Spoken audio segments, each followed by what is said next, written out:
के बाद मैं फिर आपके पास लौटती हूँ। एक बड़ी खबर सामने आ रही है, सीज फायर डील के बीच गाजा में हमले हुए हैं। गाजा पर इजराइल का भीषण हमला, हमास के ठिकानों पर एयर स्ट्राइक की गई है।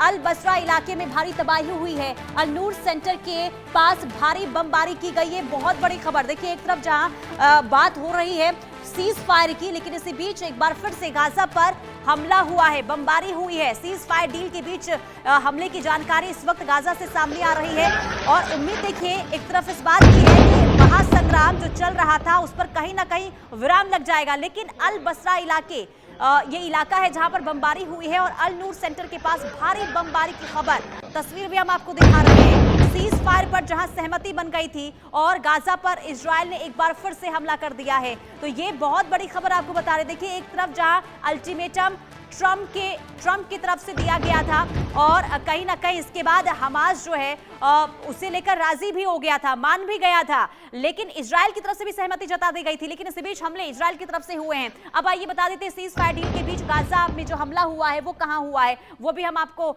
समझाएंगे। देखिए शांति प्रक्रिया के बीच गाजा पर बमबारी हुई है, तो शांति प्रक्रिया पर बमबारी और गाजा पर इजराइल का भीषण हमला हुआ है। और देखिए गाजा के कई इलाके जहां पर एयर स्ट्राइक की खबरें सामने आई है, और कौन से इलाके हैं, देखिए हमास के ठिकानों पर एयर स्ट्राइक की गई है और स्ट्राइक इजराइल की तरफ से हुई है। और अल बसरा इलाके में भारी तबाही इस वक्त देखने को मिल रही है क्योंकि जबरदस्त बमबारी, और अल नूर सेंटर के पास भी भारी बमबारी हुई है। हालांकि आतंकी ठिकाने पर यह बमबारी हुई है, इजराइल की तरफ से कहा गया। हमले के बाद भागते हुए लोग वहां पर दिखे हैं। गाजा के कई इलाकों में विध्वंसक हमला इस वक्त जारी है। कुल मिलाकर देखिए किस तरीके से एक बार फिर से वहां पर हालात बने हुए हैं। देर रात रिहायशी इलाकों में आईडीएफ के हमलों में कई लोगों के मारे जाने की भी खबर बनी हुई है। मनोज सर देखिए, मैंने आपसे जो सवाल किया था, क्या वाकई में हमास जो है वाकई में क्या ये जो सीज फायर को लेकर जो बातचीत हुई, जो डील हुई है, उस पर हमास की तरफ से जो प्रतिक्रिया आई, राजी भी हो गया,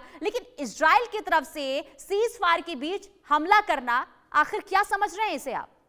देखिए पुनीता जी, इजराइल बिल्कुल अपने कदम पीछे खींचने वाला नहीं है। जो उसके डिमांड है, जो उसका गोल है, जब तक वो उसको अचीव नहीं करेगा तब तक वो वहां से बिल्कुल अटैक करते रहेगा। क्योंकि मैं एक चीज और कहना चाहूंगा, जिस प्रकार से बेंजामिन नेतन्याहू ने अभी यूनाइटेड नेशन जनरल असेंबली में जिस तरीके से उन्होंने एक पावर पॉइंट प्रेजेंटेशन किया और विश्व के सारे उस 57 देशों को जो फलस्तीन और हमास के साथ जो खड़े होते हुए दिख रहे थे, उनको एक मैसेज दिया कि हम उसका एक तरीके से बिल्कुल नामो निशान मिटा देंगे। तो मुझे आप इस चीज को इग्नोर नहीं कर सकते, क्योंकि हम सब पता है कि इजराइल का जो उसकी जो पॉलिसीज है, जो उसका डिफेंस जिस तरीके से वो पेनिट्रेट करता है, वो कहीं से पीछे नहीं हटेगा। और अपने जो लोग उसके बंदी हैं, जब तक वो छोड़े नहीं जाते हैं और जो उसके जो एजेंडे हैं जब तक फुलफिल नहीं हो जाता है, तब तक वो शायद पीछे नहीं हटेगा। लेकिन ऑब्वियस है कि जिस प्रकार से ट्रंप ने इसमें मध्यस्थता का रोल प्ले किया है और जिस तरीके से उन्होंने एक तरीके से वार्निंग दिया है, और तो आप देख सकते हैं उसमें हमास भी बिल्कुल एक तरीके से अभी तक उसके तरफ से ऑफिशियल स्टेटमेंट नहीं आया, जिसके चलते इजराइल अपना अटैक तेज कर दिया। तो मुझे लगता है कि यानी कि इजराइल के मन में क्या चल रहा है वो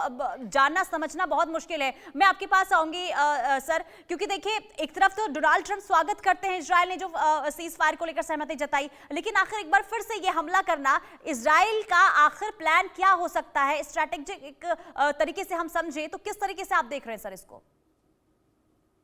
ऑब्वियस है कि ट्रंप के निर्देशन देने के बावजूद भी अगर आईडीएफ अटैक कर रहा है तो इसके पीछे का मंशा हम सब जानते हैं और सब समझते हैं, क्योंकि वो चाहता है कि जो उसका जो टारगेटिंग है उसको कितना ज्यादा से ज्यादा वो अचीव करे। क्योंकि हम सब जानते हैं कि हमास आज बहुत ही एक तरीके से कमजोर स्थिति में आ चुका है, लेकिन जिस तरीके से उसको बाहर से जो सपोर्ट मिल रहा था, वो चाहे ईरान हो, हिजबुल्ला हो, हुती, वो सारे एक तरीके से इजराइल ने एक एक करके वीक कर दिए। तो अब रही बात उसका जो टारगेट है, वो जब तक अचीव नहीं हो जाता है तब तक इस चीज को करते रहेगा। लेकिन इसमें मैं फिर ये कहना चाहूंगा कि हमास ने अभी तक ऑफिशियली सीज फायर के लिए कुछ स्टेटमेंट आया नहीं है, इसीलिए इजराइल का अटैक तेज हो रहा है। सर्वेंदु सर, मनोज सर, मैं आपको माफी के साथ यहाँ पे रोकना चाहूंगी।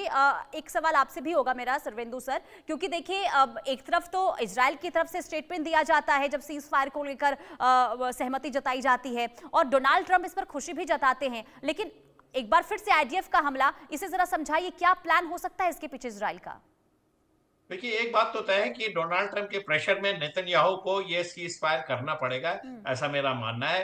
इस स्टेज पे जब पूरे दुनिया से इस शांति प्रपोजल को एक्सेप्टेंस मिल रहा है, तो बेंजामिन नेतन्याहू इससे अलग नहीं जा सकते हैं। और ये जो स्ट्राइक अभी की है, देखिए संडे 6 बजे तक का टाइम है सीज फायर इंप्लीमेंट करने का, उसके पहले की कार्रवाई है। कहीं ना कहीं आईडीएफ को लगता है कि इस समय का यूटिलाइज करके मैक्सिमम डिस्ट्रक्शन कर दिया जाए। जो ठीक है। रेमनेंट बचे हैं, जो जी। एक दो हेडक्वार्टर है, जो चलिए एक दो सर, माफी के इंफॉर्मेशन उनके साथ पास। आपको रोकना चाहूंगी, समय की बहुत कमी है। फिलहाल के लिए आप दोनों का बहुत शुक्रिया इस चर्चा में शामिल होने के लिए। कुल मिलाकर देखिए, सीज फायर के बीच जिस तरीके से हमला हुआ है, आगे इसका क्या असर होगा, इस पर हम लगातार चर्चा करेंगे। लेकिन आगे बढ़ते हुए बात कर लेते हैं प्रधानमंत्री नरेंद्र मोदी की, क्योंकि प्रधानमंत्री नरेंद्र मोदी विशेष संवाद इस वक्त युवाओं से बिहार में करते हुए नजर आ रहे हैं।